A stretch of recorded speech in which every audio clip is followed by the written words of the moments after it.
So welcome to today's lecture. We're continuing from where we left off in our last lecture. So today we starting off with IT security and controls. It is apparent that business operations of organizations rely these days heavily on IT systems to function. For example, the accounting systems and the performance management systems in many organizations are computerized. And these systems contain large amounts of confidential data. So these data must be kept secure from errors, breakdown, excuse me, unauthorized access, and corruption. Right. Now, maintaining these security systems, even for small home computers which are linked to the internet, is quite an important thing. Now, so computers or IT, information technology systems in our organizations face a number of risks, which include human error. So there's a likelihood that mistakes are made during the entry of data into the information technology system or the computer. Or sometimes even entering data, somebody might inadvertently delete some important records. So that is a human error which poses threat to IT security. There are also technical errors, okay, especially during the writing of the computer software. Okay, there could be technical errors. All right. And then we have natural disasters. Here, it is possible that some computer systems may be exposed to risk of natural disasters, such as damage by hurricanes, floods, or even earthquakes, which is quite common these days. Again, you can have criminal damage or sabotage, right? So here you have systems, IT systems that are exposed to risk from these criminal damages, or even simply by way of somebody stealing the computer information system. Okay, risk from terrorist attacks are also um, important to be considered. You can also have losses from theft and malicious damage, right? All these are under sabotage or criminal damage. Then you have deliberate corruption, okay, where computers are exposed to risk from viruses. So as long as the computer is hooked onto the internet, there's a risk of it being exposed to computer viruses. Again, hackers may also gain entry to IT systems and deliberately alter or even delete software or data of the organization. Another risk is the loss of key personnel. Okay, so here we are talking about somebody who probably may have specialist knowledge about an IT system. Okay, maybe a senior systems analyst. Okay, for one reason or the other, leaves the organization in the middle of developing a very complex IT system. Okay, that is quite risky. Then the exposure of system data to unauthorized users, for example, hackers and industrial espionage. Okay, now again, software, softwares might even be written with mistakes in it, so that these softwares are unable to detect processing error or data entry error. They just allow anything to be entered. Okay, that is also a risk. And then you have the fact that some software might not contain enough inbuilt controls, internal controls, against the risk of input error and other processing errors. So these are risks that we need to be aware of for many organizations that operate on information technology systems.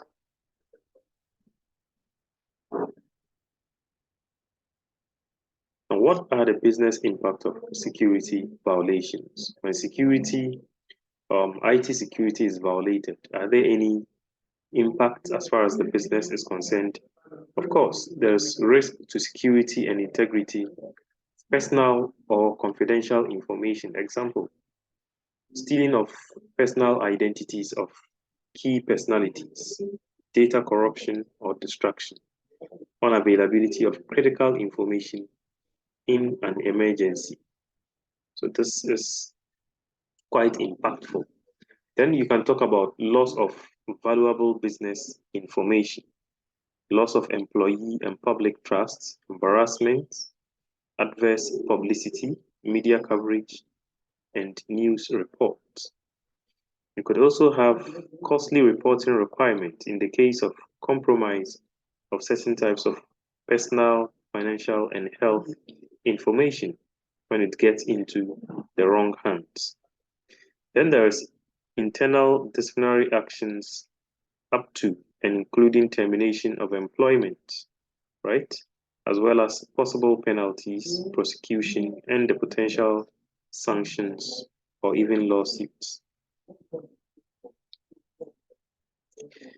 Now, there are two main controls that can be put in place as far as IT systems are concerned. We have general controls and application controls in order to secure the information technology of an organization. Now, general controls are controls that are applied to all IT systems, particularly to the development, security, and use of computer programs. Okay.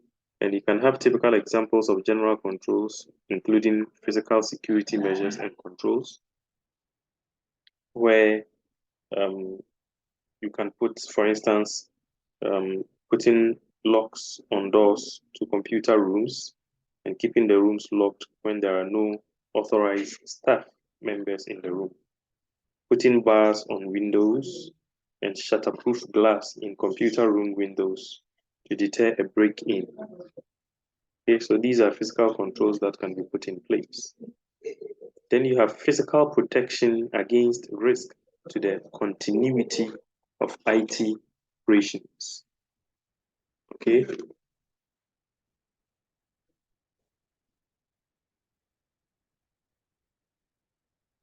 Then you can talk about general controls within the IT system software, such as passwords, encryption software, and software firewalls. Okay. Then finally, you can have general controls over the introduction and use of new versions of a computer program. Okay. Then, apart from, as we said, the general controls, we also have application controls. These are controls or specific controls that are unique to a particular IT system or IT application. Okay, they include controls that are written into the computer software itself, such as data validation checks on data input, so that when you put in or you key in the wrong information, the system will not pick it up. So if you are required to key in letters and you key in alphabets, okay, the system has some controls that will reject the alphabet you are keying in, because within that space you are required to key in words, letters, and not alphabets. So this is an example of a control system or a specific control system in an IT or information technology system.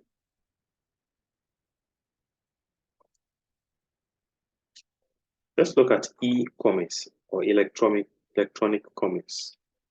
Electronic commerce.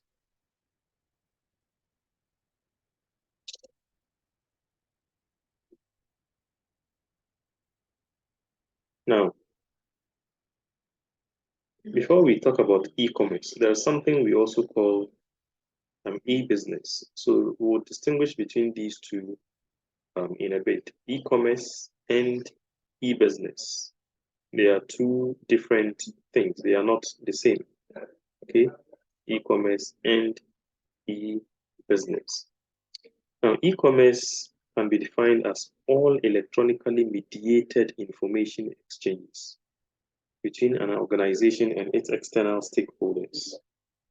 Okay, the e-commerce sell side, if it is between an organization and its customers, and it is buy side if it is between an organization and its suppliers.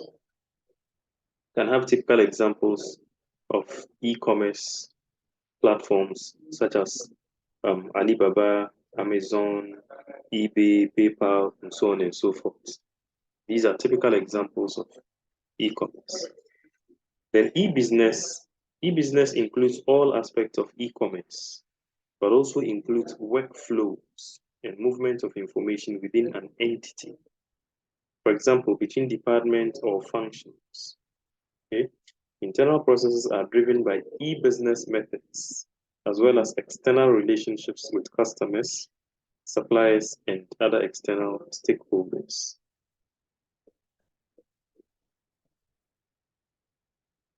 Okay, by definition, e-business is automated business processes. Okay, this includes both intra and inter-firm communication over computer-mediated networks. Okay, and yes, still e-business can be described as the exchange of information across electronic networks at any stage in the supply chain, whether paid or unpaid. Okay, so that is what e-business. E-business. So it's important to be able to distinguish between e-commerce and e-business.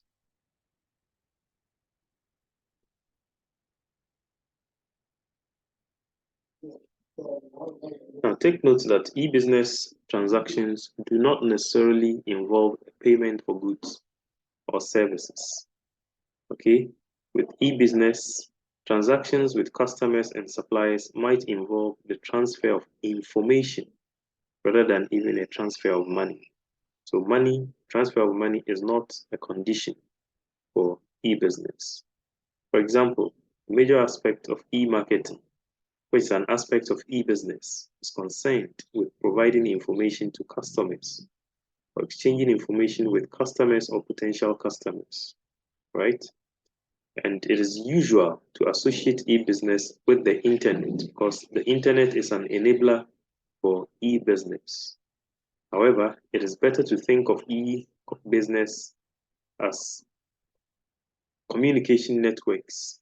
Okay, it's better to think of the communication networks for e-business as the internet and corporate websites, company intranets, okay, company intranets, telecommunication networks, including mobile telephony, and then interactive television. Okay, all right.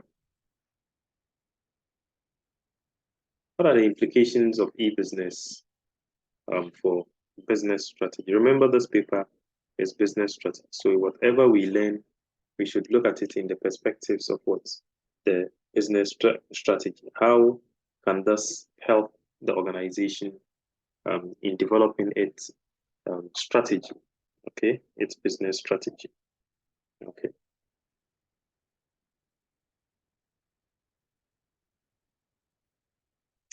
Now, the objective of e-business is to increase the competitiveness and efficiency of an entity by using electronic information exchanges to improve processes within the organization. E-business does not simply involve automating existing processes. Okay, processes should be radically redesigned by e-business methods so that they become more efficient and even add value to the organization's value chain. E-business opportunities can change the strategic position of an entity. That is very important, and even provide different strategic choices for the organization to consider. The e-business can change the nature of the marketplace in which goods and services are bought and sold.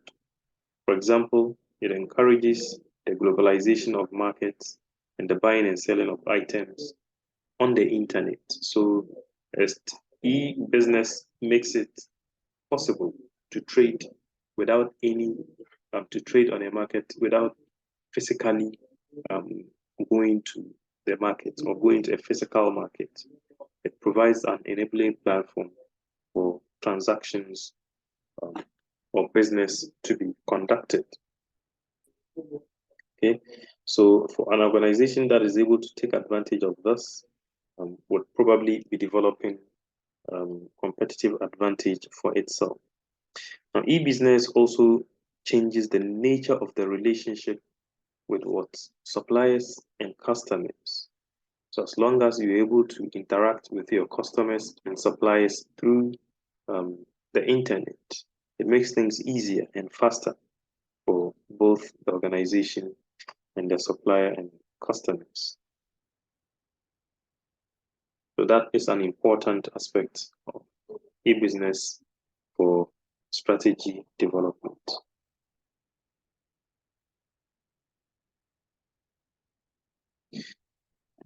Now, you would agree with me that the internet has had an impactful event on the use of e-business and e-business strategy. And it was argued by Michael Porter that the two main factors that determine the profitability of a business entity are the structure of the industry in which it competes and the ability of the entity to achieve a sustainable competitive advantage. Okay. Now, we can look at the impact of internet on business strategy and competition by considering Michael Porter's 5 forces model, which we have studied already. okay, including competitive rivalry with existing competitors. Okay, here the internet encourages great competition. Okay, this is because companies provide large volumes of information about their company on the internet or on their website, and this is accessible by competitors who can look at it and then copy. Okay, and thus makes it possible for competitors to copy, and then as they copy, it means that they will rival this organization in terms of the product and services they provide. That is going to what increase competition within that market. Okay, then there's threat of new entrants. Okay, um, understandably, in many industries, barriers to entry have been lowered. Okay, especially because of the use of internet. New competitors can easily enter the market more quickly and more cheaply. So it removes the barrier to entry for new entrants. Here, companies are able to enter the market using the internet to market their products or services. Okay, you basically do not need anybody's permission to market your products and services on the internet and on social media. Okay, so this makes it what's easy for any organization, even without fiscal structures, to begin to enter a particular market. Then we have bargaining power of suppliers. Okay, suppliers are able to use the internet to increase the number of clients or customers for their products. Okay, and so the bargaining power of suppliers is likely to increase in this respect. Okay. Then we have bargaining power of customers. Bargaining power of customers. In the same vein, internet has increased the bargaining power of suppliers. It has also increased the bargaining power of customers substantially. Customers are now able to obtain information about rival products of many different competitors, okay, by simply going to the internet and Google searching for the name of a product. Once you Google search, you would have information from many different organizations, okay, that are willing to supply. Right. So customers have many options. They have various options to choose from. Okay.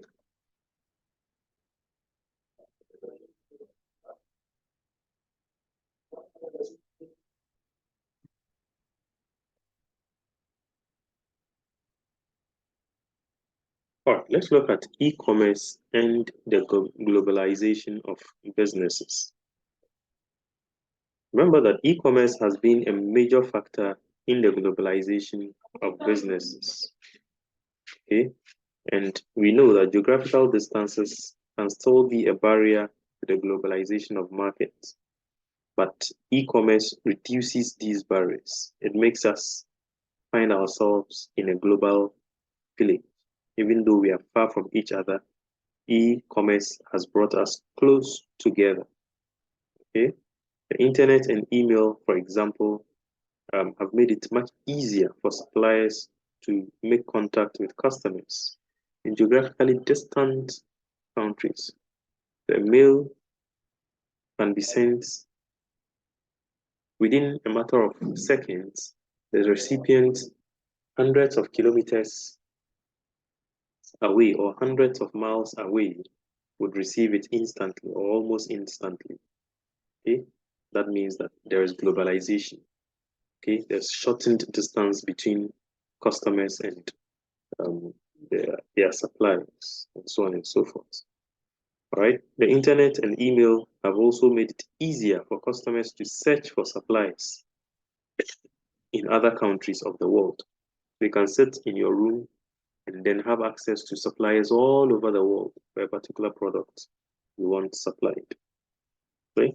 Suppliers and customers can also have communication with each other, and this is even much more easier, quickly, okay, irrespective of the time zones that they find themselves in. Okay, and it's easier for customers to search, as we said, the internet to find suppliers who are able to provide what they want and exactly what they want at a competitive price.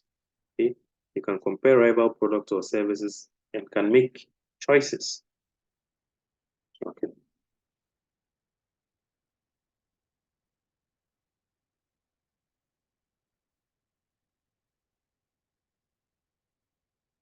What are the benefits of a e-business?